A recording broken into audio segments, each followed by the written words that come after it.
தேவ சமூகத்தில் நம்ம எல்லாம் கூடி தேவனை ஆராதித்து துதித்து அவருடைய நாமத்தை தியானித்து ஒரு பெரிய ஸ்பார்க், ஒரு அக்கினி உண்டாகணும், ஒரு எழுப்புதல் உண்டாகணும், ஒரு ஆவிக்குரிய ஒரு அனல் மூட்டி எழுப்பணும். அது எப்படி அனல் மூட்டி எழுப்புதுன்னா, ஒருவரோடு ஒருவர் ஒரு மனதோடு, அந்த ஒரு மனம் எங்கே உண்டோ அங்கே தேவன் வருவார். நான் ஏற்கனவே பல முறை சொல்லியிருக்கிறேன், இந்த சர்ச்சில் கடவுள் வரமாட்டார். இந்த ஆலயத்தில் ஆண்டவர் வருவாரா? எந்த ஆலயத்திலும் கடவுள் வர மாட்டார். ஆனால் எங்கே அவருடைய பேரில் ஒரு மனதோடு கூடுறாங்களோ அங்கே வருவார். ஒரு ஆமீன் சொல்லுங்க. நம்ம ஆண்டவர் எப்படின்னா சிலை கிடையாது. அவர் ஏதோ ஒண்டியா உட்காந்து வைப்பார், அவரை ஜனங்கள்லாம் பார்த்துட்டு போகிறதுக்கு.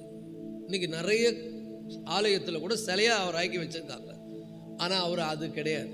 அவர் இன்னைக்கும் உயிரோடு இருக்கிறார், ஜீவிக்கிறார், எல்லா இடத்துலையும் நிறைஞ்சிருக்கு. அவர் ரொம்ப நல்ல தெய்வன். அவர் சொல்கிறாரு, மனுஷர்கள் கட்டின கோவிலில் நான் வரமாட்டேன்றார்.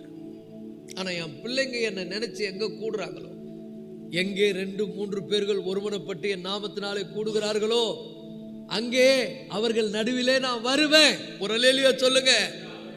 அப்போ நம்ம இவ்வளோ பேர் பாருங்க, காலையில் மழை பெய்யுது நம்ம தேசத்தில், ஆனாலும் ஒரு மனதோடு 2-3 பேர் இல்லை, எப்படியும் ஒரு 15 பேர் நம்ம இங்கே கூடியிருப்போம். ஒரு ஆமீன் சொல்லுங்க. இப்போ இங்கே யார் வந்திருப்பா?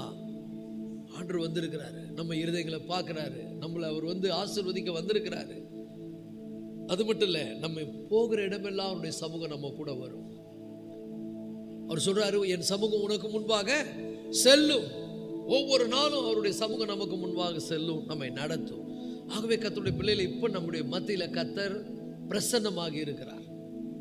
ஸோ இந்த மாதத்துக்கான ஒரு வாக்குத்தத்தம் என்னன்னா, நம்முடைய தேவன் நமக்கு அடைக்கலமா இருக்கிறாரு. ஒரு ஆமீன் சொல்லுவோமா? பலனா இருக்கிறாரு, அனுகூலமான துணையா இருக்கிறார். இதுதான் வாக்குத்தத்தம். தேவன் நமக்கு அடைக்கலமும் பலனும் ஆபத்து காலத்தில் அனுகூலமான துணையுமானவர். சங்கீதம் 46:1. தேவன் அவருடைய பிள்ளைகளுக்கு, அவங்க பிள்ளைங்க அதை கிளைம் பண்ணி அதை உரிமைப்படுத்தி என்ன பண்ணுவாங்கன்னா, தன்னுடைய வாழ்க்கைக்கு அதை என்ன பண்ணுவாங்க, எப்பொழுதும் அதை அப்ளை பண்ணுவாங்க. they can apply the word. So சங்கீதம் 46:1 சொல்லுகிறது, தேவன் நமக்கு அடைக்கலமும் பலனும் ஆபத்து காலத்தில் அனுகூலமான துணையுமா இருக்கிறார். ஒரு ஆமீன் சொல்லுங்க.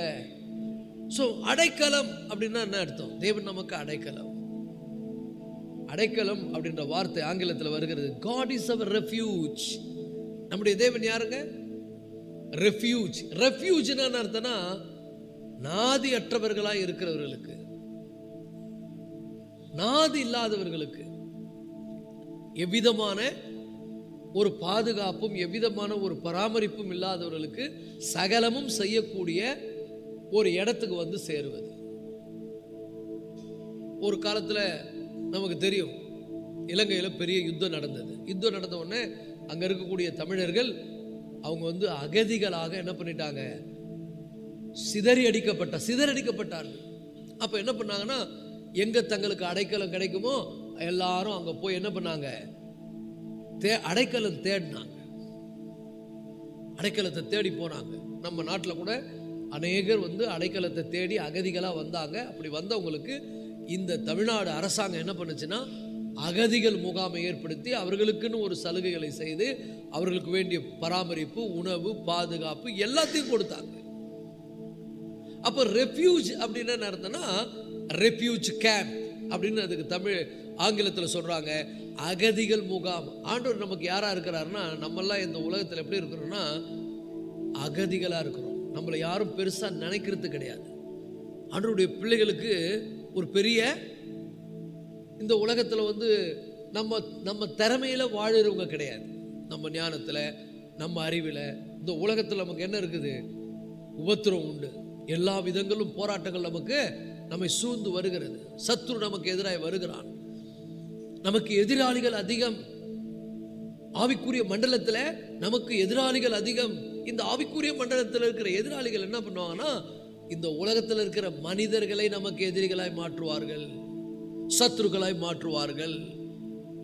தாவீது சொல்லுகிறான், ஆண்டவரே என்னுடைய சத்துருக்களை பாரும், அவர்கள் எவ்வளவாய் பெருகி இருக்கிறார்கள். கண்ணுக்கு தெரிய மாட்டாங்க. ஆனால் நம்மளை சுற்றிலும் சத்துருக்கள் இருக்கிறாங்க. இந்த சத்துருக்கள் எல்லாம் எப்படிப்பட்டவங்கன்னா, நல்லா புரிஞ்சுங்க, நல்ல மனிதர்கள் தான், அவங்க கெட்டவங்க கிடையாது. ஆனால் கெட்ட பிசாசு என்ன பண்ணுறான், அவங்க உள்ளத்தில் போயிட்டு அவங்கள என்ன பண்ணுறான், அவங்கள கெட்டவங்களாக மாற்றுறான். அவங்களுக்கு நம்ம மேலே வெறுப்பும் கோபத்தை ஏற்படுத்தி, இன்னைக்கு பாருங்க வடநாடுகளில் நன்மை செய்ய போயிருக்கிற தேவனுடைய ஊழியக்காரர்கள், மிஷனரிமார்கள் அநேகர் அங்கே இருக்கக்கூடிய அரசாங்க மனிதர்களால் தூண்டப்பட்ட நிறைய மக்கள் என்ன பண்ணுறாங்கன்னா, கர்த்தருடைய பிள்ளைகளை துன்புறுத்துறாங்க, வேதனைப்படுத்துறாங்க, அவங்களுக்கு எதிராக செயல்படுறாங்க. ஆனாலும் கூட நம்முடைய தேவன் என்ன பண்றாருன்னா, அப்படிப்பட்ட சூழ்நிலையிலிருந்து அநேகரை காப்பாத்துறார். சில பேர் என்ன பண்றாங்க, ரத்த சாட்சிகளை ஆண்டவருக்காக தியாகமாய் மரிக்கிறார்கள். அது அவங்களுக்கு பெருமை. ஏன்னா இதை நம்ம எபிரேயர் 12ஆம் அதிகாரத்திலேயே வாசிக்கிறோம். சிலர் என்ன பண்ணாங்களாம், விடுதலை பெற சம்மதியாமல் வாதிக்கப்பட்டார்கள், வாளால் அறுப்புண்டார்கள், ஆட்டு தோலை போர்த்து கொண்டு குகைகளிலே குறைவையும் உபத்திரத்தை அனுபவிச்சாங்க. ஏன்னா எங்க ஆண்டவருக்காக நாங்க இதை செய்வோம், அவர் எங்களுக்கு எவ்வளவு பாடுபட்டார், அவருக்காக நாங்க கொஞ்சம் பாடுபடக்கூடாதா அப்படின்னு கஷ்டப்பட்டவங்களும் இருக்கிறாங்க. அநேகரை தேவன் விடுதலையாக்கி இருக்கிறாரு. அநேகரை தேவன் விடுதலையாக்குவேன்னு சொன்னாலும் கூட என்னை விடுதலையாக்காதீங்க, உங்களுக்காக பாடுபடுறோன்னு அதை ஏற்றுக்கொண்டவங்களும் இருக்கிறாங்க. ராமின் சொல்லுங்க. ஆனா நல்லா புரிஞ்சுங்க, இந்த உலகம் நமக்கு பாத்திரம் அல்ல. இந்த உலகத்தில் நமக்கு என்ன இருக்கு, எல்லாம் இருக்கு. சத்துருக்கள் இருக்கிறாங்க, போராட்டம் இருக்குது, பிரச்சனை இருக்குது. அதனால தான் ஆண்டவர் சொன்னார், உலகத்தில் உங்களுக்கு என்ன உண்டு, உபத்திரம் உண்டு, அதனால நீங்க கஷ்டப்படுங்கன்னு சொல்லிடல. ஆனாலும் திடன் கொள்ளுங்கள், நான் உங்களோடு கூட இருக்கிறேன், நான் உங்களுக்காக இருக்கிறேன். அப்ப என்ன அர்த்தம்னா, எந்த ஒரு கஷ்டமானாலும் என்ன ஒரு சோதனை ஆனாலும் நீங்க சேர வேண்டிய அவர் அடைக்கலமாய் சேரக்கூடிய ஒரு இடம் உண்டு. அல்லேலூயா. ஆனா விசுவாசத்தோடு வந்தா கண்டிப்பா அந்த அடைக்கலத்தை நீங்க அனுபவிப்பீங்க. சில பேர் சும்மா வருவாங்க, விசுவாசமே இருக்க. ஒரு விசுவாசி கூட விசுவாசம் இல்லாம வந்தா அது பெரிய விஷயம் கிடையாது. ஆனா ஒரு அவிசுவாசி விசுவாசத்தோடு வந்தா கடவுள் அதை ஹானர் பண்ணுவார். உதாரணமா பிரச்சனை வரும்போது, கஷ்டம் வரும்போது, ஒரு சுமூகமான இடத்தை நோக்கி என்ன பண்றா, நகோமி போனா எல்லாமே பாருங்க. இந்த வார்த்தை நகோமிக்கு கொடுக்கப்படல, ரூத்து கொடுக்கப்படும். இஸ்ரவேலின் தேவனிடத்தில் அடைக்கலமாய் வந்திருக்கிற உனக்கு அவராலே நிறைவான பலன். ஒரு ஆமென் சொல்லுங்க. நீ ஒரு கெட்ட இடத்துல இருந்து நல்ல தேவனிடத்தில் வந்திருக்கிறாய். நகோமி என்ன பண்ணா, நல்ல இடத்துல இருந்து கொஞ்சம் கஷ்டம் வந்த உடனே விட்டுட்டு போயிட்டா. ஆனா அவ என்ன பண்ணா, கஷ்டமே இருந்தாலும் தேவனுடைய பிள்ளைகளோடு நான் போய் பார்க்கிறேன். ஏன்னா அந்த தேவனை பத்தி எனக்கு தெரியும், ஏதோ ஒரு பர்பஸா தான் இது நடக்குது. இன்னைக்கு நம்ம வாழ்க்கையில சில விஷயங்கள் ஒரு நோக்கத்தோடு நடக்கும். அதனால நம்ம என்ன பண்ணக்கூடாது, விசுவாசத்தை விட்டுறக்கூடாது, ஆண்டவர் மேல இருக்கக்கூடிய அன்பை விட்டுறக்கூடாது. ரூத்த மாதிரி ஆண்டவர் பற்றி கொள்ளணும். ஒரு ஆமென் சொல்லுங்க. ஸ்ட்ராங்கா பிடிச்சா பாருங்க ஆண்டவரே. உன்னுடைய தேசம் என்னுடைய தேசம், உன் மக்கள் என் மக்கள், உங்களுடைய தேவன் என்னுடைய தேவன். ஒரு அல்லேலூயா சொல்லுவோமா? அடைக்கலமாய் கர்த்தரை தேடி வருகிறார். என்ன ஆச்சு தெரியுமா? தேவன் அவளை ஆசீர்வதிக்கிறார், தேவன் அவளுக்கு ஒரு அற்புதத்தை செய்கிறார், தேவன் அவள் மேல ஒரு பெரிய திட்டத்தை வைத்திருக்கிறார். அவள் வழியாக தாவீது ராஜா பிறக்கிறார். எவ்வளவு பெரிய பாக்கியம் பாருங்க. அதன் வழியாக நம்முடைய இரட்சகராக இயேசு இந்த உலகத்துக்கு வருகிறார். இதுதான் அவருடைய திட்டம். கர்த்தருடைய பிள்ளைகளை இன்னைக்கு அவர் மீது அவரை அடைக்கலமாக கொள்ளுகிறவர்கள் பாக்கியவான்கள். அவரை அடைக்கலமாய் தேடி வருகிறவர்கள். என்ன சூழ்நிலையை பார்க்காத, கஷ்டத்தை பார்க்காத, நீரே என் அடைக்கலம், நீரே என் கோட்டை, நீரே என் தேவன். ஹல்லேலூயா.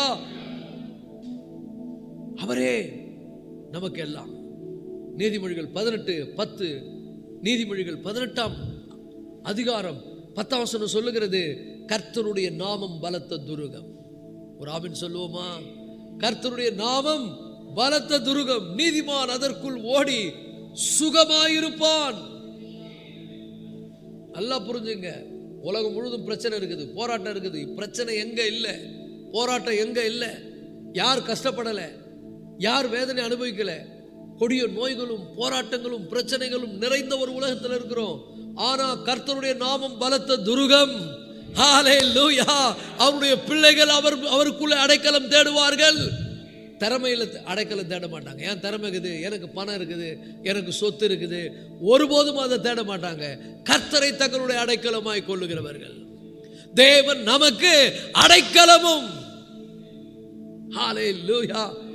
வருகிற நாட்கள் முழுவதும் அவர் நமக்கு அடைக்கலமாய் இருப்பார். ஹல்லேலூயா. அப்ப அவர் நமக்கு சொல்லுகிற வார்த்தை என்னன்னா, அவர் நம்முடைய அடைக்கலம். தேவன் நமக்கு, அவருடைய பிள்ளைகளுக்கு அடைக்கலம். கர்த்தருடைய நாமம் அடைக்கலம், பலத்த துருகம்.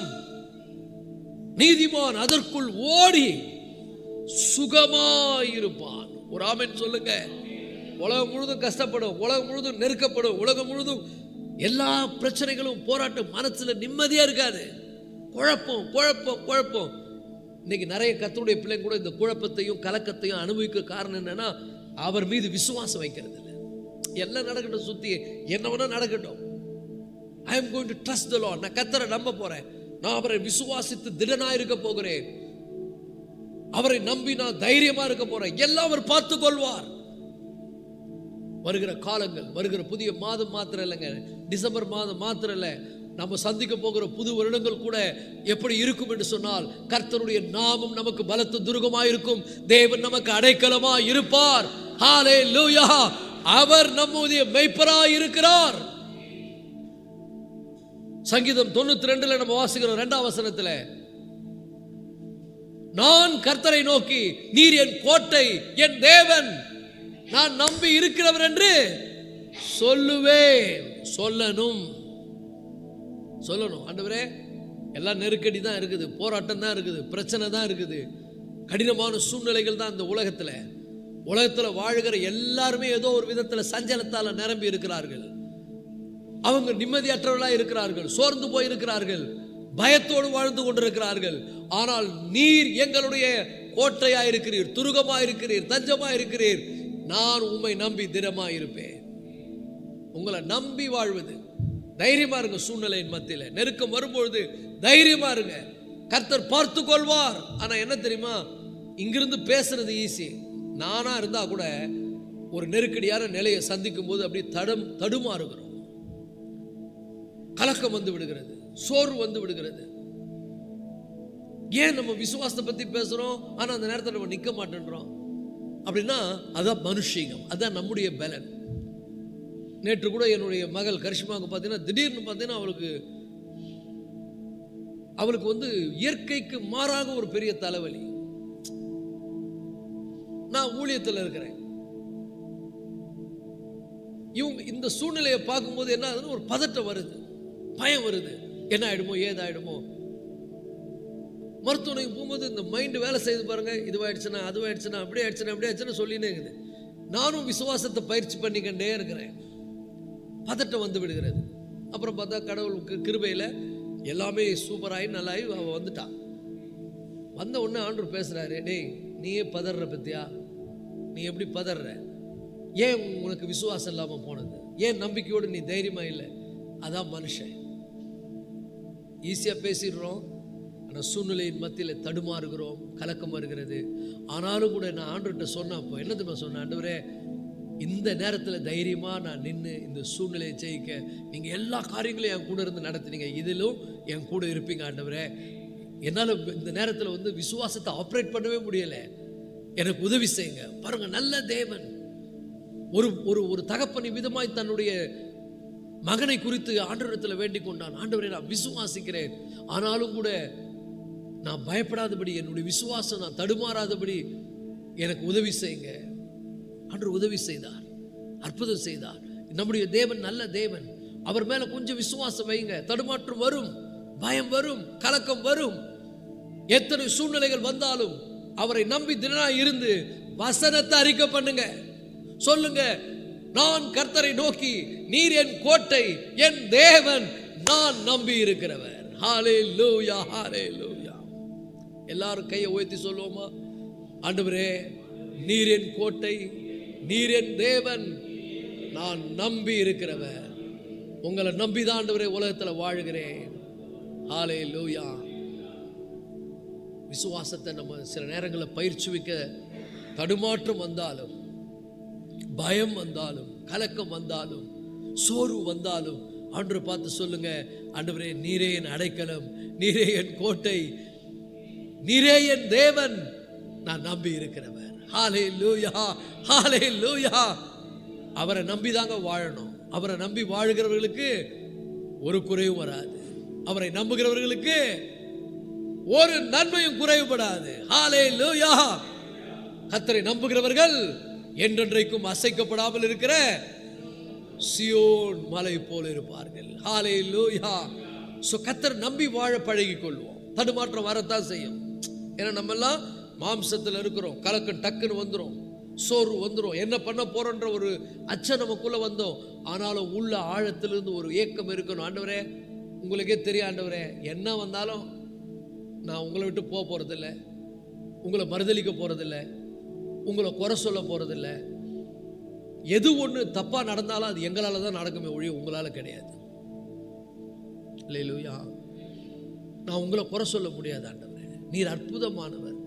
ஒரு தகப்பன் தன் பிள்ளைகளுக்கு இறங்குவது போல நீர் உங்களுடைய பிள்ளைகளுக்கு இறங்குகிற தேவன், தாயை போல காக்கிறவர். ஏதாவது ஒரு தப்பு நடக்குதுன்னா அது எங்களால் அல்ல, உம்மால தான் நடக்குது. உம்மால அல்ல, எங்களால் தான் நடக்குது. நாங்கள் எங்கேயோ மிஸ் பண்ணிட்டோம், ஆனாலும் எங்களுக்கு உதவி செய்யுங்க அப்படின்னு சொல்லும்போது கட்டாயம் கர்த்தர் உதவி செய்வார். நமக்கு என்ன பண்ணுவார்? இரக்கம் பண்ணுவார். ஒரு ஆமீன் சொல்லுவோமா? ஹல்லேலூயா.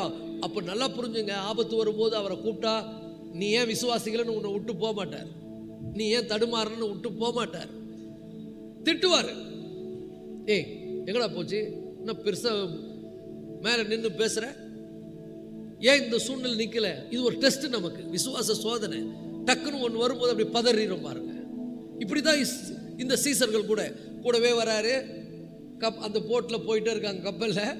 திடீர்னு பார்த்தா ஒரு பெரிய ஒரு ஸ்ட்ரோம் வருது, ஒரு புயல் உருவாகுது, காற்று வீசுது, வேகமாக மோதி அடிக்குது. அடித்த உடனே இவங்களும் எவ்வளோ ட்ரை பண்ணுறாங்க. சீசர்கள்லாம் என்ன பண்ணுறாங்க? எப்படியாவது அதை ட்ரை பண்ணி என்ன பண்ணுறாங்க, அந்த படகை வசப்படுத்தி கண்ட்ரோல் பண்ணணும்னு நினைக்கிறாங்க, முடியலை. இன்னைக்கு சொல்கிறேன் கர்த்தருடைய பிள்ளைகளை, நம்ம திறமையால நம்ம அனுபவத்தால் கண்ட்ரோல் பண்ண முடியாத காரியங்களை கண்டிப்பாக கர்த்தர் கண்ட்ரோல் பண்ண முடியும். ஆமேனே வர மாட்டேன். பக்கத்தில் பார்த்து சொல்ல, நம்ம கட்டுப்பாட்டை இழந்துட்டாலும், நம்ம கண்ட்ரோலுக்கு அது வரலனாலும், நம்ம திறமையில அதை ஒன்றும் பண்ண முடியலனாலும் என் தேவன் பார்த்து கொள்வார், கர்த்தர் பார்த்து கொள்வார். தேவன் எனக்கு அடைக்கலமானவர். ஹல்லேலூயா. கரலை தட்டி கர்த்தர் இந்த காலை வேளையில ஓ ஹல்லேலூயா. ஒரு குறிப்பிட்ட லெவல் போன உடனே, முடியலன்னு உடனே, திறமையெல்லாம் ஃபெயில் ஆயிட்ட உடனே, கட்டுப்பாட்டுக்கு வரலன்னு உடனே சீசர்கள் பயந்துட்டாங்க. முடிஞ்சு போச்சு கதை. அடப்பாவி, வானத்தையும் பூமியும் உண்டாக்கின சர்வ வல்லமுள்ள தேவன் உன் கூட இருக்கிறாரு. ஒரு நிமிஷம் பாருங்க, அதான் திறமையில செயல்பட்டு வசப்படுத்த பார்த்து எல்லா பெரிய அனுபவத்தெல்லாம் பயன்படுத்தி நடக்கலன்னு உடனே ஆட்டோமேட்டிக்கா பயம் வந்துடும், தடுமாற்றம் வந்துடும். அது எவ்வளவு பெரிய விசுவாசியா இருக்கட்டும், கூடவே இருந்தவங்க, பல அற்புதங்களை பார்த்தவங்க, ஆண்டவர் நேசித்தவங்க, ஆண்டவரால் நேசிக்கப்பட்டவங்க, சூழ்நிலை வந்த உடனே எதை பயன்படுத்தினாங்க? முதல்ல அவங்க நினைச்சுக்கினாங்க, எனக்கு அனுபவம் இருக்குது, இதுல எத்தனை நாங்கள் பார்க்காத புயலா, நாங்கள் பார்க்காத ஸ்ட்ரோமா, எவ்வளோ நாங்களும் முயற்சி பண்ணியிருக்கிறோம் தெரியுமா, எப்படிலாம் நிறுத்தி இருக்கிறோம் தெரியுமா, இதெல்லாம் ஒன்றும் இல்லைன்னு சொல்லி ட்ரை பண்ணுறாங்க.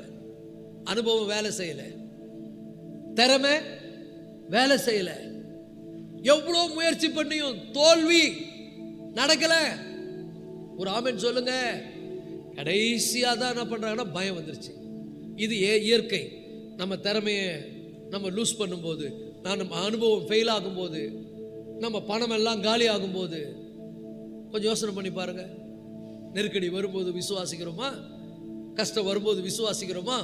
முயற்சி பண்ணுவோம், அங்கே வாங்குவோம், இங்கே வாங்குவோம், எல்லாம் சரி பண்ண பார்ப்போம், ஒப்பேத்தி பார்க்கலான்னு பார்ப்போம், எப்படியே மாறிடும்னு பார்ப்போம். இருக்கும் நிலைமை மோசமாக போகும்போது பதட்டம் வருமா வராதா? கண்டிப்பாக வரும். சீசர்கள் கூட அப்படிதான். ஒரு காலகட்டத்தில் எல்லாம் முயற்சி பண்ணி திறமையெல்லாம் பயன்படுத்தி தங்களுடைய பலனெல்லாம் செலவழித்து கட்டுப்பாடை இழந்து காரியங்கள் வேற லெவலுக்கு போகுது. இனி பிழைக்க மாட்டோம். ஆனா அந்த நேரத்தில் என்ன ஆயிடுச்சுன்னா மறதி. நம்ம கூட சில நேரத்தில் சிலதெல்லாம் கண்ட்ரோல் பண்ண பார்ப்போம், சிலதெல்லாம் சரிப்படுத்த பார்ப்போம், சிலதெல்லாம் எப்படியாவது மாற்றிடலான்னு பார்ப்போம். நடக்கவே நடக்காது.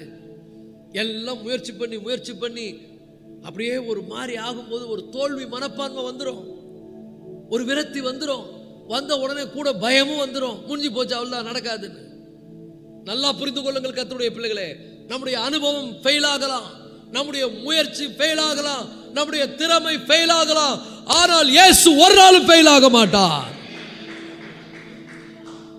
நம்முடைய கர்த்தர் ஒரு நாளும் ஃபெயில் ஆக மாட்டார். டக்குன்னு அவரை பிடிச்சுக்கணும், அதுதான் மேட்ரிக். ஆண்டவரே, திறமையெல்லாம் போயிடுச்சு, பலனெல்லாம் இழந்துட்டோம், கட்டுப்பாடை இழந்துருச்சு, காரியம் கையை விட்டு போயின்னு இருக்குது, எல்லாம் முடிந்தது. அல்லேலூயா. அப்பதான் அறிவு வருது. ஆண்டவரே, அப்பதான் ஆண்டவரே எழுப்புறாங்க. டேய், ஆரம்பத்திலேயே எங்க போச்சு உங்களுக்கு அறிவு? இல்ல, எங்க திறமையை பயன்படுத்தி பார்த்தோம், எங்க அனுபவத்தை பயன்படுத்தி பார்த்தோம், எங்க ஞானத்தை செயல்படுத்தி பார்த்தோம். இதுதான் நம்ம வீக்னஸ். ஆரம்பத்திலேயே ஆண்டவரை நோக்கி கூப்பிட்டு இருந்தா திறமை என்ன ஆயிருக்காது? ஃபெயில் ஆயிருக்காது. அனுபவம் ஃபெயில் ஆயிருக்காது. நம்ம அனுபவம் என்ன தெரியுமா? அவரை கூப்பிடுறது தான். ஒரு ஆமென் சொல்லுங்க. ரொம்ப நல்ல தேவன் நம்முடைய தேவன். எந்த கடவுளாவது ஆபத்து காலத்தில் என்ன நோக்கி கூப்பிடுன்னு சொல்லிக்குதா? ஒரு கடவுள் காட்டுங்க, ஆபத்து காலத்தில் என்னை நோக்கி கூப்பிடு. இல்லை, இந்த உலகத்தில் யாராவது சொல்லியிருக்கிறாங்களா ஆபத்து காலத்தில் என்னை நோக்கி கூப்பிடுன்னு? ஆபத்து வந்தா என்ன கூப்பிடாத அப்படின்னு சொல்ற ஆள் தான், சொல்லாம சொல்ற ஆள் தான் நிறைய பேர். அப்போ ஆபத்து காலத்தில் என்ன கூப்பிடு, நான் உன்னை என்ன பண்ணுவேன்? விடுவிப்பேன். நீ என்ன பண்ணுவ? ஹல்லேலூயா. கரங்களை தட்டி கர்த்தரை மகிமைப்படுத்துங்க அந்த வாக்கு தத்தத்துக்காக. எல்லாம் முயற்சி பண்ணி காரியம் கையை விட்டு போயிட்ட பிறகு, தடுமாற்றம் அடைஞ்ச பிறகு, டாக்டருங்க சொல்லுவாங்கல்ல, முன்னாடியே வரக்கூடாதாங்க, காரியம் கையை மீறி போயிடுச்சுங்க, இனிமே எங்களால ஒன்றும் கிடையாதுங்கன்னு சொல்லிட்டு அவனை என்ன பண்ணுவான்னா கடவுள் மேல போட்டுருவான். இதுக்கு மேல கடவுள் தாங்க. எல்லாரும் பாருங்க இந்த மாதிரி லெவல்ல தாங்கிறாங்க. முதல்ல கர்த்தரை தேடி இருக்கலாம். நம்மளும் அப்படிதான் எல்லாம் முடிச்சு, இந்த உலக மனிதன் சொல்லுவான் காரியம் கையை மீறி போயிடுச்சு, இதுக்கு மேல எங்களால ஒன்றும் பண்ண முடியாது அப்படின்னு உலக மனுஷன் சொல்லுவான். ஆனா கர்த்தர் ஒருபோதும் சொல்ல மாட்டார். உன் ஃபெயில் தான் அவருடைய பெரிய மகிமையை வெளிப்படுத்துற நேரம். எழுப்புறாங்க, ஆண்டவரே மடிந்து போகிறோம், உங்களுக்கு கவலை இல்லையா? அவருக்கு என்ன கவலை? இவன் கவலையா அவர் மேல வைக்கிறான் பாருங்க. அவர் கவலை இல்லாம நிம்மதியா தூங்குறாரு. எதுல? பெரிய புயல்ல, என்னது படகுல. நம்ம புயல்ல கலங்குறோம், அப்படியோ நடுங்குறோம், அப்படியோ கர்த்தர் மேல நம்பிக்கை இல்லை, போயிடுச்சு. ஏன்னா நம்ம திறமையில பார்க்குறோம், எல்லாத்தையும் அனுபவத்தில் பார்க்குறோம். இப்படி நடந்தா இப்படி தான் நடக்கும் அப்படின்னு. ஆண்டவர் சொல்றாரு, இல்லை இல்லை, நீ என்ன நம்பின அதை அப்படியே மாத்திருவேன் நான்ன்றார். நீங்க சொல்ற உங்க வாழ்க்கையில உங்க கை மீறி போன காரியங்கள், உங்களால முடியாத காரியங்கள், உங்கள் கட்டுப்பாட்டை இழந்த காரியங்களை கர்த்தர் மாற்றி தருவார். எத்தனை பேர் நம்புறீங்க? நம்பினா கரலை தட்டி அவரை மகிமைப்படுத்துங்க. ஹல்லேலூயா. நம்ம நம்புகிறோம். எல்லாமே முடிஞ்சிருச்சு, இதுக்கு மேல என்ன இருக்குது? இதுக்கு மேல தான் அவர் யாருன்னு காமிக்க போறார். இதுக்கு மேல தான் தம்முடைய மகிமையை வெளிப்படுத்த போகிறார். உடனே நம்ம சொல்லுவோம், ஐயோ அது பரவாயில்ல ஆண்டவரே, நேத்து செத்து இன்னைக்கு இருந்தா எழுப்பிடலாம், மரித்து 4 நாள் ஆயிடுச்சு, 3 நாளானா கூட எழுப்பலாம், 4 நாள் ஆயிடுச்சு. இப்பொழுது வாழ்க்கையே நாருமே, சூழ்நிலையே நாருமே, குடும்பம் நாருமே, என்னுடைய மானம் கப்பலேறுது, என் சூழ்நிலை மாறுது, எல்லாம் நாருமே என்று சொல்றாரு. இல்ல, நாராது. நீ விசுவாசித்தால் நாற்றத்தை அல்ல என்னுடைய மகிமையை காண்பாய். ஒரு அல்லேலூயா சொல்லுங்க. நீ விசுவாசித்தால் தேவனுடைய மகிமையை காண்பாய். எல்லா காரியம் கைவிட்டு போச்சு, திறமை ஃபெயில் ஆயிடுச்சு, சூழ்நிலைகள்லாம் எதிராக மாறிடுச்சு, இதுக்கு மேல மனித சக்தியால் ஒன்றும் முடியாது, இது மேல கடவுளை எழுப்புறது வேஸ்ட் அப்படின்னு நினைக்க கூடாது. நல்ல தேவன், நீ என்ன நம்பல, நீ ஏன் முன்னாடி என்கிட்ட வரல, உனக்கு செய்ய மாட்டேன்னு சொல்லவே மாட்டார். நீ ஏன் என்ன விசுவாசிக்கல, ஏன் பதர்ன சொல்ல மாட்டார். ஆனா திட்டுவார், அற்ப விசுவாசியே, அற்ப விசுவாசிகளே ஏன் பயப்பட்டீங்க அப்படின்ட்டு போ அனுபவின்னு சொல்லுவாரா? அவர் எழுந்திருப்பார். ஒரு ஆமென் சொல்லுங்க. பக்கத்தில் பார்த்து சொல்லுங்க, உனக்காக வருகிற நாட்களில் நீ சந்திக்க போற எல்லா போராட்டங்கள் மத்தியில் உன்னை கைவிட்டு போன எல்லா காரியங்களையும், கை மீறி போன எல்லா காரியங்களையும் கர்த்தர் மாற்றும்படி உனக்காக அவர் எழுந்திருப்பார். சிங்காசனத்தை எழுந்திருப்பார். ஆனா கூப்பிடு, பக்கத்தில் பார்த்து சொல்லுவோம், கூப்பிடு அவரை. அப்படியே மண்ணு மாதிரி உட்காந்துக்காத, காரியம் கை மீறி போச்சு, இதுக்கு மேலே ஒன்றும் ஆகாது, இதுக்கு மேலே எல்லாம் ஃபெயிலு நினைக்கவே நினைக்காத. எல்லாத்தையும் மாத்திர ஒரு தேவன் இருக்கிறார். அவர் நம்முடைய அடைக்கலம். தேவன் நமக்கு அடைக்கலம். ஹல்லேலூயா, ஹல்லேலூயா. அவருடைய நம்முடைய அடைக்கலமாக இருக்கிறார். சூப்பரான காரியங்களை செய்வார், அற்புதமான காரியங்கள், அருமையான காரியங்கள். அவர் வார்த்தையில வல்லமை உள்ள தேவன். ஒரு வார்த்தை சொல்லும் ஆண்டவர்னு ஒருத்தர் சொன்னா பாருங்க, அவன் விசுவாசியே கிடையாதுங்க. ஆனா விசுவாசிங்க என்ன பண்ணுது? அழுதுன்னு உட்காந்துக்குது, ஜெபம் பண்ண மாட்டேங்குது, அவ்வளோதான். அப்படி கையை பேசுன்னு உட்காந்துக்குதுன்னா எல்லா காரியம் கைமீறி போயிடுச்சுங்க. இதுக்கு மேலே என்னங்க? கர்த்தரை நம்பி என்ன பிரயோஜனங்க? ஏன்னா கர்த்தர் உண்ட மாதிரி நினச்சிக்கினியா நீ? நிறைய பேர் கர்த்தரை மனுஷனா போய் போல பார்க்குறாங்க. எல்லாம் போயிடுச்சுங்க. நான் சொல்கிறேன் பாருங்க, செத்தாலும் பிழைப்பான், செத்தாலும் பிழைப்பான். எல்லாமே கைமீறி போனாலும் தேவன் மாற்றுவார். நம்முடைய தேவன் மரித்தோரை உயிர்ப்பிக்கிறவர், இல்லாதவைகளை இருக்கிறவைகளை போல அழைக்கிறவர். அவரை நம்புகிறவர்கள் வெட்கப்பட்டு போவதில்லை. நல்லா கையத்தட்டு. இப்படி கத்தட்டலாம் எப்படி? ஆவியானவரை அப்படியே வந்து மகிமைப்படுத்துங்க, ஆவியானவரை உயர்த்துங்க. அந்த வார்த்தை உங்களை உயிர்ப்பிக்கட்டும். நல்லா புரிஞ்சுங்க, எல்லாமே முடிந்தது என்று எல்லாம் சொல்லட்டும். இதுக்கு மேல ஒண்ணு இல்லைன்னு சொல்லட்டும். இதுக்கு மேல காரியங்கள் கைவிட்டு போனதுன்னு சொல்லட்டும். அவ்வளவுதான், நம்ம எல்லாம் முழுக போறோம்னு சொல்லட்டும். நான் உங்களுக்கு சொல்லுகிறேன், கர்த்தருடைய பிள்ளைகளே, நம்முடைய தேவன் அவரை நம்புகிறவருடைய பிள்ளைகளுக்காக எப்பொழுதும் உதவி செய்ய வல்லவராய் இருக்கிறார்.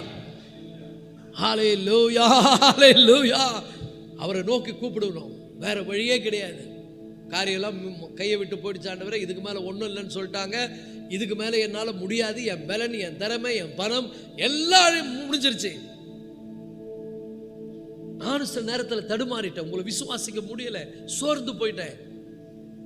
ஆனாலும் உண்மை நோக்கி பார்க்கிறேன். வேதம் சொல்லுகிறது, கர்த்தருடைய பிள்ளைகளே, அவர்கள் அவரை நோக்கி பார்த்து பிரகாசம் அடைந்தார்கள், அவருடைய முகங்கள் வெட்கப்பட்டே போகவில்லை.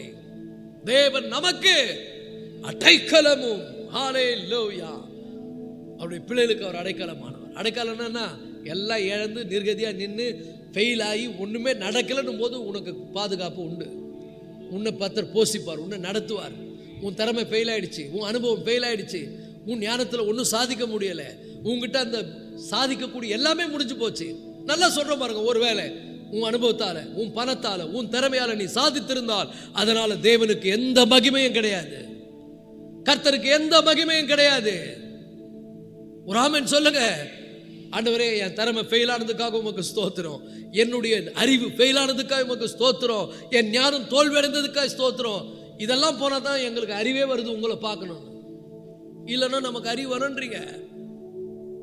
சில பேருடைய கற்பனை, எனக்கு பணம் இருக்குது, எனக்கு வேலை இருக்குது, எனக்கு திறமை இருக்குது, நான் பணம் சம்பாதிக்கிறேன், நான் படிச்சிருக்கிறேன். ஒன்றுமே இல்லை, எல்லாம் ஃபெயில் ஆகிடும், எல்லாம் ஃபெயில் ஆகிடும். ஆனால் அதை உனக்கு கொடுத்தாருப்பாரு, அவர் மேலே விசுவாசமே. அல்லேலூயா. கர்த்தரை நம்புகிறவனும் செழிப்பான், பணத்தை நம்புகிறவன் தோத்துருவான். ஒரு ஆமென் சொல்லுங்க.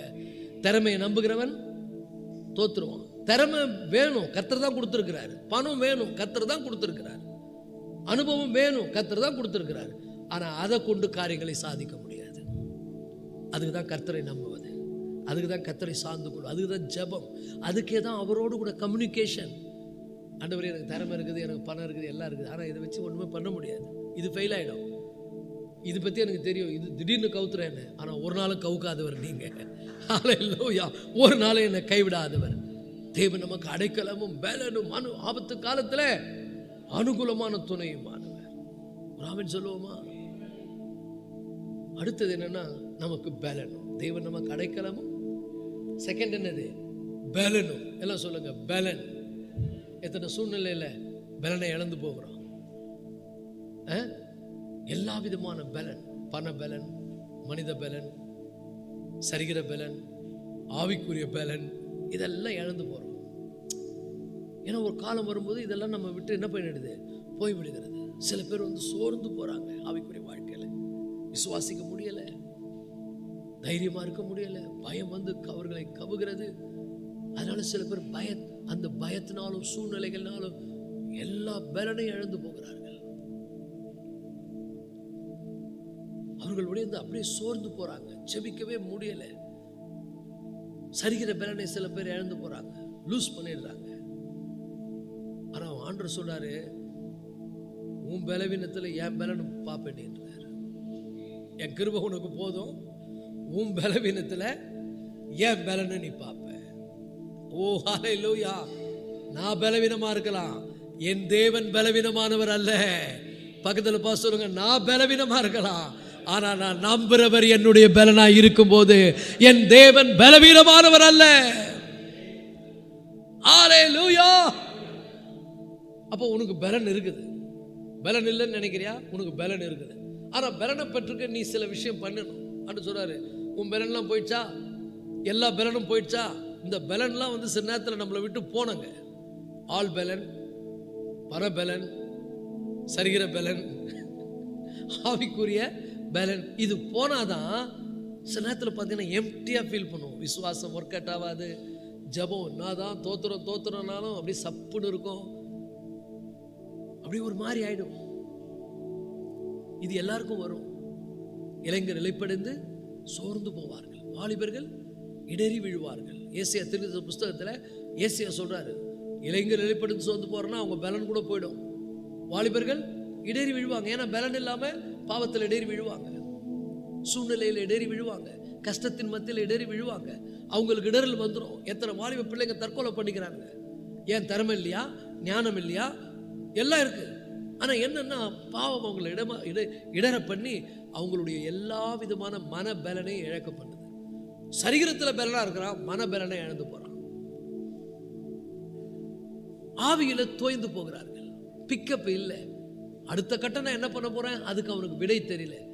எத்தனை பெரிய பெரிய பிரபலங்கள் தங்கள் வாழ்க்கையில விரக்தி அடைந்து வாழ்க்கையை தொலைத்து கடைசியா பார்த்தீங்கன்னா நடுத்தெருவுக்கு வந்து ரொம்ப கஷ்டத்துல மனபலனை இழந்து போதைக்கு அடிமையாகி கெட்ட பழக்கங்களுக்கு அடிமையாகி வாழ்க்கையை தொலைத்து ஒண்ணுமே இல்லாம போயிடுறாங்க.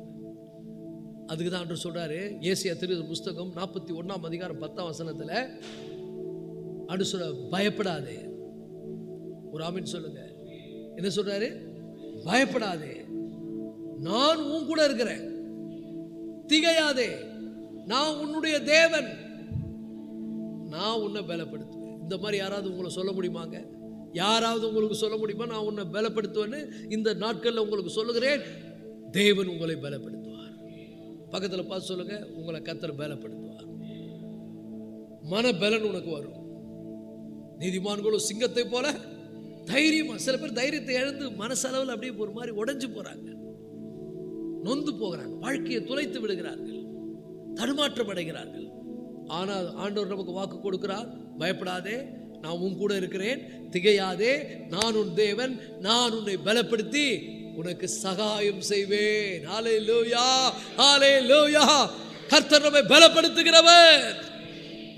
நீ வரும் நாட்கள்லாம் பார்த்தீங்கன்னா உங்க பலனுக்கு மேல அவருடைய பலன் வந்து இறங்கும். பக்கத்துல பார்த்து சொல்லுங்க, நீங்க ஏசப்பா பிள்ளையா, அவர் மேல விசுவாசம் வைத்து அவரை கருத்தாய் தேடி அவருக்கு காத்திருக்கும் போது பலத்தின் மேல் பலன் அடைவீர்கள். ஹல்லேலூயா. பலத்தின் மேல் பலன். உங்க பலத்து மேல அவர் பலன் வந்து இறங்கும். ஒரு ஆமென் சொல்லுங்க. உங்க சக்தியின் மீது அவர் சக்தி வந்து அப்படியே நிழலிடும். கர்த்தருடைய பலன் உன்மேல் வந்து இறங்கும். ஆனா நல்லா புரிஞ்சுங்க, கர்த்தருடைய சமூகத்தில் காத்திருக்கிறது ரொம்ப முக்கியம். அவர் வாக்கு கொடுத்திருக்கிறார், பயப்படாதே, நான் உன்னோடு இருக்கிறேன், திகையாதே, நான் உன் தேவன். ஏன்னா இந்த பயம் திகைப்புலாம் பார்த்தீங்கன்னா பலவீனத்து நிமித்தம் வருது, சூழ்நிலை நிமித்தம் வருகிறது. இது வந்து ஒரு ஆவிக்குரிய பலவீனம். தைரியமா நிற்க முடியல, சூழ்நிலைகளை சந்திக்க கர்த்தர் பார்த்துக்குவார் அப்படின்னு நம்ம தைரியமா நிற்க முடியல. ஏன்னா சரிகிற பலன் போயிடுச்சு, பண பலன் போயிடுச்சு, மனித பலன் போயிடுச்சு, மன பலன் போயிடுச்சு, எல்லாத்துக்கும் மேலே ஆவிக்குரிய பலன் போயிடுச்சு. வீக்காக ஃபீல் பண்ணுறோம், சோத்திரனாலே சப்புனுக்குது, பைபிளை திறந்தா போர் அடிக்கு, தூக்கம் வருது, ஆவிக்குரிய பலன் இல்லை, கர்த்தரை நம்பி தினமனதாக இருக்க முடியலை, அப்படியே தள்ளாடுகிறோம். ஆண்டவர் நம்மை பார்த்து சொல்கிறா, பயப்படாதே. ஒரு ஆமென் சொல்லுவோமா? பக்கத்தில் பார்த்து சொல்லுங்க, எதுக்கும் பயப்படாத. ஹல்லேலூயா. பயப்படாதே. அவர் உன் கூட இருக்கும்போது நீ உனக்கு என்ன பயம்? அவர் என் கூட இருக்கிறார். சொன்னவர் வாக்கு மாறாதவர். ஒரு மனுஷன் இல்ல வாக்கு மாறுறதுக்கு. நான் சொல்றேன் பாருங்க, எந்த சூழ்நிலை அவர் உங்க கூட இருக்கிறார், அவர் இருக்கிறார் என்பதை நம்புங்கள், அவரை கூப்பிடுங்கள், உங்களுக்கு பலனாய் அவர் இருப்பார். தேவன் நமக்கு அடைக்கலமும். யார் பலன்? நம்ம பலன். பக்கத்தில் பார்த்து சொல்லுங்க, ஏன் பலன் சொல்லுங்க. இப்படி கை வைங்க பாருங்க, அப்படி என் பலன், பண பலன் அல்ல, என் பலனை பெற்றுக்கொள்ள சொல்றாரு. வாலிபர்கள் இடையே விழுவார்கள், இளைஞர் நிலைப்படுத்தி சோர்ந்து போவார்கள். ஏன்னா பலன் இல்லை, மனசுல தைரியம் இல்லை, இழந்துட்டாங்க. கர்த்தருக்கு காத்திருக்கிறவர்களோ நல்லா புரிஞ்சுங்க, காத்திருக்கிறது ரெண்டு வகைப்படும். நல்ல ஆண்டு மேல ஆண்டரோடு டைம் ஸ்பெண்ட் பண்ணி காத்திருப்பது, இன்னொன்னு காரியங்களை கர்த்தர் மாற்றும்படி பொறுமையா இருப்பது. பலன்ல பெரிய பலன்னா பொறுமையா இருக்கிறது. சில சூழ்நிலைகள் வந்து நம்ம அவசரப்படுத்தும், என்ன நடக்கலையே, சில நேரத்தில் நடக்காம கூட போயிடும், பரவாயில்ல. ஒரு ஆமென் சொல்லுங்க. என் பலன் வந்து எனக்கு நடக்கிறதுனால இல்ல, என் பலன் கர்த்தர். ஒரு ஆமென் சொல்லுங்க. அவர் இல்லாதவைகளை இருக்கிறவர்களே போல அழைக்கிற தேவன். அவர் என்ன பொறுமையா இருங்க பாருங்க, ஏற்ற நேரத்தில் காரியங்கள் கைகூடி வர பண்ணி எல்லாத்தையும் மாத்துவாரு.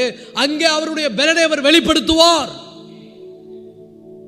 You see the strength of God.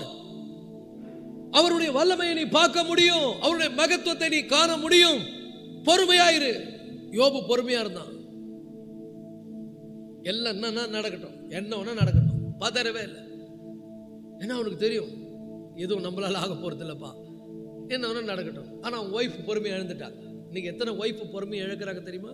எத்தனை கணவன்மார் ஒய்ஃப் அந்த பொறுமையை இழக்கிறாங்க தெரியுமா? எத்தனை பிள்ளைங்க பொறுமையை இழக்கிறாங்க தெரியுமா? ஏன்னா சூழ்நிலை வந்து பொறுமையை இழக்க வைத்து விடுகிறது. உடனே மறுதளிக்கிறாங்க, உடனே கசந்து கொள்றாங்க. எனக்கு போய் அப்படி ஆச்சு, எனக்கு ஏன் அப்படி நடந்தது, ஏன் எனக்கு இப்படி ஒரு சூழ்நிலை, ஏன் நடந்தது, ஏன் நடந்தது நினைக்காத. இனி நடக்க போறது பாரு, பொறுமையா எல்லாம் நடக்கட்டும், என்ன நடக்கட்டும், என்னதான் நடக்கட்டும் உலகத்தானே சொல்றானே. என்ன நடக்கட்டும், உங்களுக்கு எதிராக அநீதிகள் இழைக்கப்படட்டும், உங்களுக்கு விரோதமாய் பிசாசு எழும்பி வரட்டும், உங்களுக்கு விரோதமாய் சத்துருக்கள் எழும்பி வரட்டும், உங்களுக்கு விரோதமாய் சூழ்நிலை தலைவிரித்து ஆறட்டும், கர்த்தர் உங்களுடைய அடைக்கலமும் பலனுமாய் இருக்கும் பொழுது பொறுமையாய் காத்திருங்கள். நான் கர்த்தருக்காக பொறுமையோடு காத்திருந்தேன், அவர் என்னிடமாய் சார்ந்து என்னுடைய கூப்பிடுதலை கேட்டார். கேட்பாரா கேட்க மாட்டாரா? பொறுமையா இருந்து பாரு, உன்னை கர்த்தர் பெருமைப்படுத்துறாரா இல்லையா? பதறாத, அவசரப்படாத, ஐயோ என்ன அப்படி ஆயினுக்கு பார்க்காத, அப்படியே பொறுமையா இருந்து பாரு, வெயிட் பண்ணி பாரு, ஜஸ்ட் வெயிட் அண்ட் see. கொஞ்சம் பொறுமையா இரு. எல்லாம் ஏற்ற நேரத்தில் பாருங்க என்ன பண்றாரு பாருங்க, தலைக்கிழ மாத்தி விட்டுருவாரு எல்லாத்தையும். ஆமான் என்ன பண்ணா, முருதகா என்ன பண்ணா, பதறானா, வந்தது பதட்டம், உடனே போய் சொல்லி அனுப்புறான் எஸ்தர் கிட்ட, இப்படியெல்லாம் நடக்குது என்னன்னு தெரியல, ஐயோ எல்லாம் நமக்கு விரோதமா நடக்குது. அவ சொன்னா இல்ல நீங்க போய் எல்லாரும் ஜெபம் பண்ணுங்க, நானும் ஜெபம் பண்ணு, நம்ம கர்த்தருக்கு காத்திருப்போம். யாருக்கு காத்திருக்கணும்? கர்த்தருக்கு காத்திருக்கணும். எல்லாம் நடக்குதுங்க. ஆண்டவர் வந்து பாதியில நித்தில்ல, ஃபுல்லா நடக்கட்டும்னு விட்டார். இன்னைக்கு சொல்றோம் பாருங்க, உங்க வாழ்க்கையில சிலதெல்லாம் எண்டு வரைக்கும் விடுவாரு. எண்டுல இருந்து எல்லாம் ரிவர்ஸ் ஆகும், இழந்ததெல்லாம் திரும்பி வரும். இழந்த நன்மைகளை கர்த்தர் உனக்கு எப்படி தருவாரு? 100 அத்தனையாய் தருவார். அதுல கூட கஞ்சமா பேசுற பாருங்க, ரெட்டிப்பா தருவார், 100 அத்தனையாய் தருவார். ஒரு ஆமென் சொல்லுங்க. ஆச்சரியமூட்டுவார். நீ அறியாததும் உனக்கு எட்டாததுமான பெரிய காரியங்களை செய்வார். நீ அறிஞ்சது உனக்கு எட்டிருந்து 2 பங்கு, ஆனா அவர் பெரிய காரியம் எப்ப செய்வார்? 100 மடங்கு ஆசீர்வதிப்பார். இது ஒரு லெவல். நம்ம நினைப்போம் ரெட்டிப்பா தருவார், அது அப்போ. இப்போ வந்து 100 மடங்கா தருவார். இது இப்போ. இனி வரும் நாட்கள் 1000 மடங்கு உன்னை ஆசீர்வதிப்பார். போ. ஏன்னா எனக்கு அதான் பிராமிஸ். இப்பொழுது இருக்கிற உன் நிலைமை பார்க்கல, உன் பிதாக்களின் தேவன் உன்னை 1000 மடங்குட்டார். அப்படின்னா எல்லாம் ஆசீர்வாதத்தை கொடுப்பார். போ. ஆசீர்வாதம்ன்றது உலகத்தில் இருக்கிறது மட்டும் இல்லைங்க, அவர் மேல அன்பு நிறைந்தவர்களாய் வாழ்வது. ஹல்லேலூயா. அவரை பற்றி கொண்டு இந்த உலகத்தில் ஒரு குறைவே இல்லைங்க. அவர் நம்ம கூட இருக்கும்போது எல்லாம் அற்புதமா நடத்துவாருங்க. ஒரு லெவலுக்கு மீறி போயிட்டா இதெல்லாம் நமக்கு வேலைக்கு ஆகாது, இது மேல நமக்கு சலிப்பு வந்துடும்.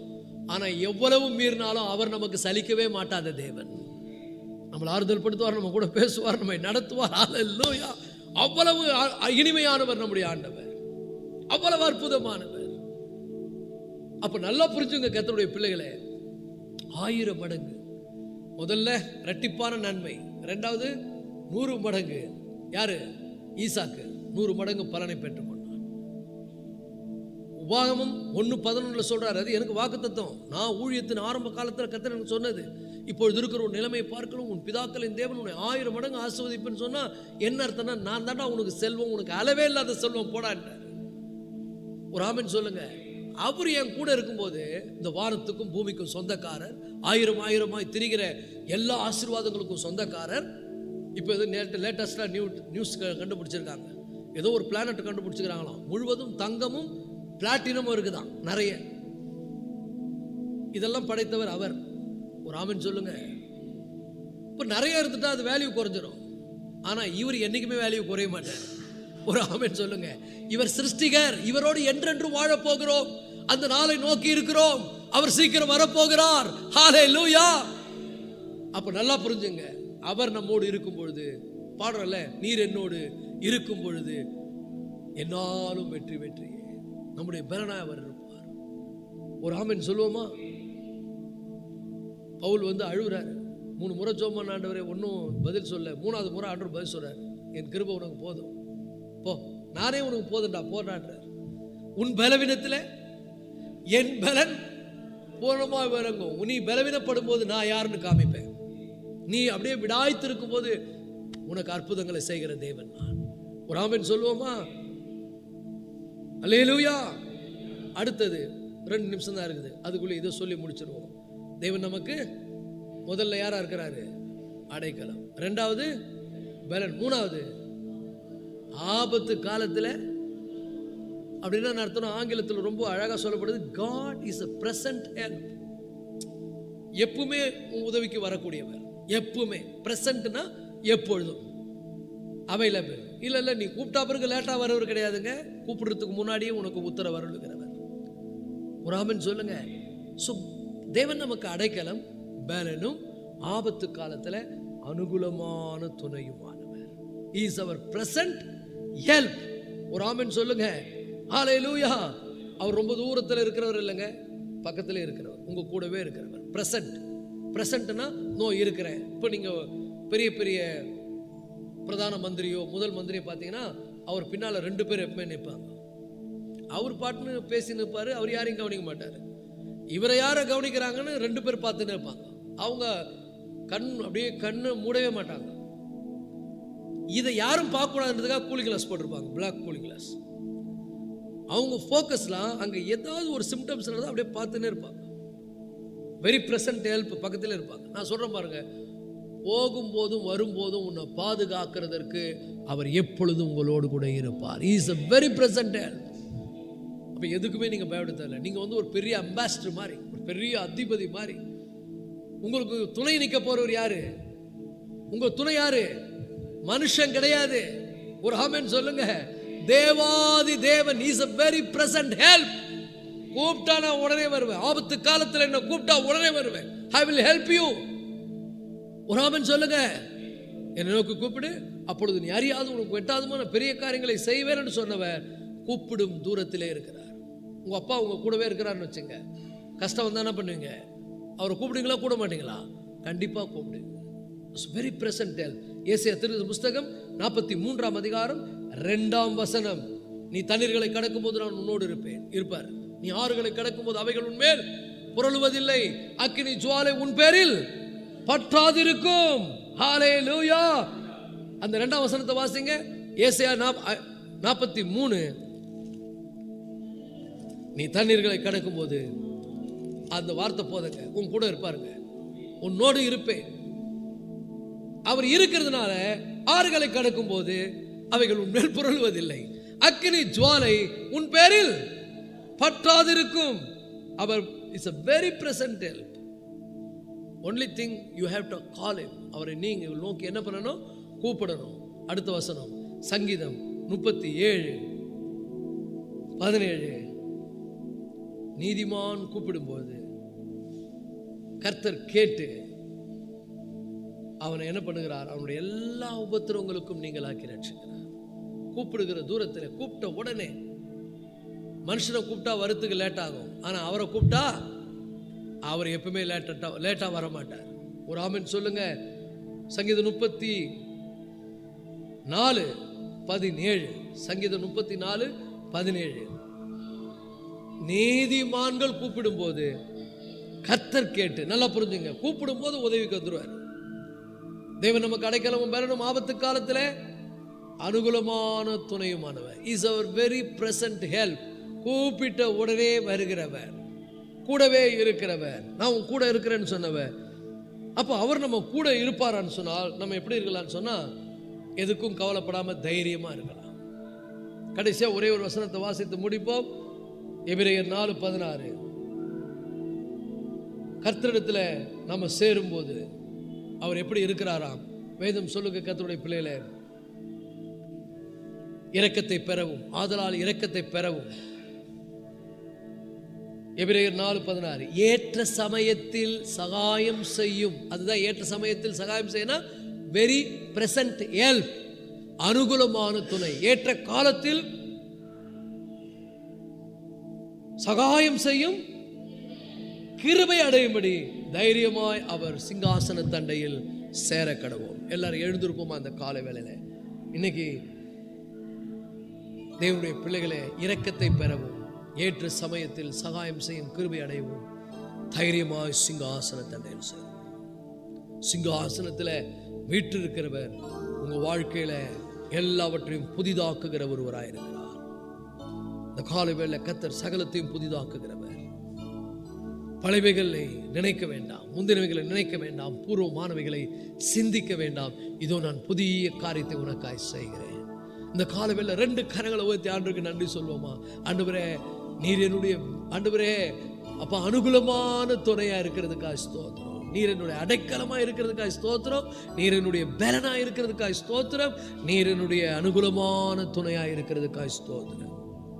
என் கூடவே இருக்கிற தேவன் ஆண்டவரே, நீங்க நாங்கள் தடுமாற்றம் அடைந்து ஒரு வேளை அந்த நேரத்தில் எங்கள் விசுவாசத்தை எங்களால் ஆப்ரேட் பண்ண முடியாமல், எங்கள் திறமையை நம்பி, எங்கள் ஆண்டவரே பலத்தை நம்பி நாங்கள் எல்லா முயற்சியும் எடுத்து தோற்று கடைசி நேரத்தில் உங்களை கூப்பிட்டாலும் எங்களை கைவிடாத தேவன், எங்கள் மேல் அன்புள்ள தேவன், எங்கள் மீது இரக்கமுள்ள தேவன். கர்த்தர் கேட்கிறீர், கர்த்தர் கேட்கிறீர். ஆமாண்டவரே, அன்னைக்கு ஆகாரம், ஐயோ என் குழந்தை சாகிறத நான் பார்க்க மாட்டேன் அப்படின்னு சொல்லி அந்த குழந்தை அம்பேரியும் தூயத்தில் எரிந்து விட்டு அவள் போய் கதறி அழுத போது ஆண்டவரே நீர் அவளுடைய கண்ணீரை பார்த்து அவளுக்கு தரிசனமாகி ஒரு ஊற்றை திறந்து அவளையும் திருப்தியாக்கி அந்த குழந்தையும் பிழைக்க செய்து அவளை நடத்தின போது, நீர் என்னை காண்கிற தேவன் என்று உம்மை பார்த்து அவள் ஆண்டவரே சொன்ன வார்த்தை நினைவு கூர்ந்து இந்த ஆண்டவரே நவம்பர் மாதம் 2024 நவம்பர் மாதம் இந்த 30ஆம் தேதியில நாங்கள் உம்மை நோக்கி கூப்பிடுகிறோம், கூப்பிடுகிறோம், கூப்பிடுகிறோம். எங்க திறமையெல்லாம் செலவழிந்து விட்டது, எங்க ஞானம் தோல்வியடைந்து விட்டது, எங்கள் பலனையெல்லாம் இழந்து விட்டோம். இனி என்ன? இனி இந்த சூழ்நிலை என்னால் சகிக்க முடியாது. விசுவாசத்தை இழந்து நான் சாகிறத பார்க்க மாட்டேன்னு போய் விழுந்த ஆகாருடைய கண்ணீரை கண்டவர் இன்னைக்கு எங்களுடைய சூழ்நிலைகளை, எங்க கண்ணீரை காண்கிற தேவனாய் இருக்கிறதற்காக உமக்கு நன்றி ஆண்டவரே. எங்க சூழ்நிலையை நீங்க பார்க்குறீங்க, எங்க கண்ணீரை நீங்க காண்கிறீங்க, எங்க ஏங்கல்களை எல்லாம் நீங்க அறிந்திருக்கிறீங்க. இந்த காலை வேளை உங்களுடைய பிள்ளைங்க வந்திருக்கிறாங்க. இந்த பிள்ளைகள் அநேகர் ஆன்லைன்ல பார்க்கிறாங்க. ஆண்டவரே, அவர்களுடைய ஏங்கல்கள், அவர்களுடைய எதிர்பார்ப்புகள், அவர்களுடைய வேண்டுதல்கள், ஆமாண்டவரே கர்த்தர் ஹல்லேலூயா கர்த்தரிடத்துல மனமகிழ்ச்சியாயிரே. அவர் உன் இருதயத்தின் வேண்டுதல்களை எல்லாம் உனக்கு அருள் செய்வார்.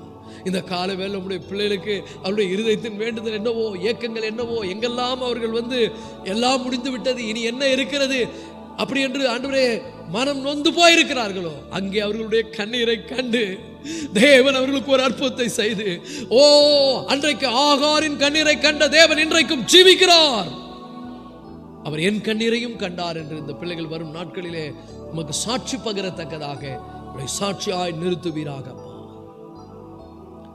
முழு சபையும் சாட்சியாய் நிறுத்துங்க ஆண்டவரே. எங்கள் இக்கட்டில் எங்களுக்கு உதவி செய்யும்.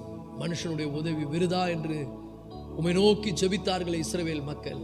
அதே போல திருச்சபை மக்களாகிய நாங்கள் எங்களுடைய ஏங்கல்களை எல்லாம் பார்க்கிற உம்மை நோக்கி, எங்களுடைய இதயத்தை பார்க்கிற உங்களை நோக்கி, ஆண்டவரே எங்களுடைய தடுமாற்றங்களை பார்க்கிற உம்மை நோக்கி நாங்கள் ஜெபிக்கிறோம் கர்த்தாவே. இக்கட்டில் எங்களுக்கு உதவி செய்யும்.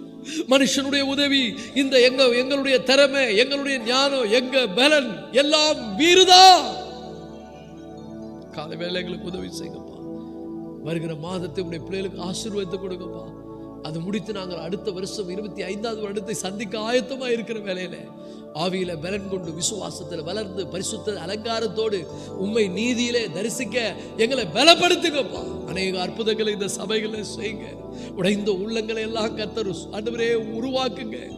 நெருக்கப்படுகிறவர்களுக்கு உதவி செய்யுங்க. ஒடுக்கப்படுகிறவர்களுடைய சூழ்நிலைகளை மாற்றுங்க. எங்களை எல்லாம் தேவன் அறிந்திருக்கிறீர். நீதியாய் உடைய பிள்ளைகளுக்கு நேர்மையான அற்புதங்களை செய்து ஆண்டவரே இங்க வருகிறவர்கள் உம்மை அதிகமாக அறிந்து கொள்ளவும், உம்மை பற்றி கொள்ளவும், உமக்காக வாழவும், சாட்சியாய் ஜீவிக்கவும், இந்த உலகத்தில் உம்மையே அடைக்கலமாய் கொண்டு வாழ, உம்மையே தங்களுடைய பலனாய் கொண்டு வாழ, உம்மையே தங்கள் அனுகூலமான துணையாய் கொண்டு வாழ எங்க எல்லாருக்கும் உதவி செய்யுங்கப்பா. இந்த நிகழ்ச்சியை, இந்த சத்தியத்தை ஆன்லைன்ல கேட்கிற பிள்ளைகள் கூட உணர்வடையட்டும் கர்த்தா. அவருடைய கண்ணீரை காணுங்க, அவர்களுக்கு ஒரு அற்புதம் செய்யுங்க. இனி வரும் நாட்களிலே இந்த ஊழியத்தினுடைய வளர்ச்சியை கர்த்தர் அபரிதமாய் ஆசீர்வதித்து கொடுங்க. அழிந்து போகிற அநேக ஆத்மாக்களை இங்கே கொண்டு வாங்க. உடைந்து போன அநேக குடும்பங்கள் இங்கே உருவாக்கப்படட்டும். உடைந்த உள்ளங்கள் சரிப்படுத்தப்படட்டும். இங்கே மன நிம்மதி இழந்து வருகிறவர்களுக்கு ஆண்டவரே நீர் அடைக்கலமும் பலனும் ஆபத்து காலத்தில் அனுகூலமான துணை என்பதை அவர்கள் அறிந்து உணர்ந்து வாழ எங்களுக்கு உதவி செய்யும். நம்முடைய கரத்தில் எங்க எல்லாரையும் தாழ்த்தி ஒப்பு கொடுக்கிறோம். இனி வரும் நாட்களிலே நீர் எங்களுக்கு அடைக்கலமும் பலனும் ஆபத்து காலத்திலே அனுகூலமான துணையுமாயிருந்து வழிநடத்த போறதுக்காய் நன்றி. இயேசு கிறிஸ்து மூலம் வேண்டிக் கொள்கிறோம் ஜீவனுள்ள நல்ல தகப்பனே, ஆமென். என் ஆத்துமாவே கர்த்தரை ஸ்தோத்திரி, முழுவதுமே பரிசுத்த நாமத்தை ஸ்தோத்திரி. என் ஆத்துமாவே கர்த்தரை ஸ்தோத்திரி, கர்த்தர் செய்த சகல உபகாரங்களையும் மறவாதே.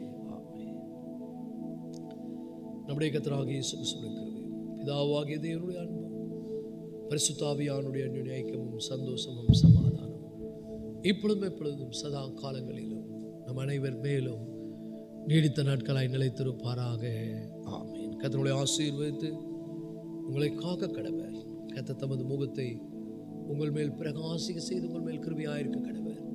கர்த்தர் தமது முகத்தை உங்கள் மேல் பிரசன்னமாக்கி உங்களுக்கு சமாதானம் கட்டளையிடுவாராக. ஆமென், ஆமென், ஆமென். அல்லேலூயா.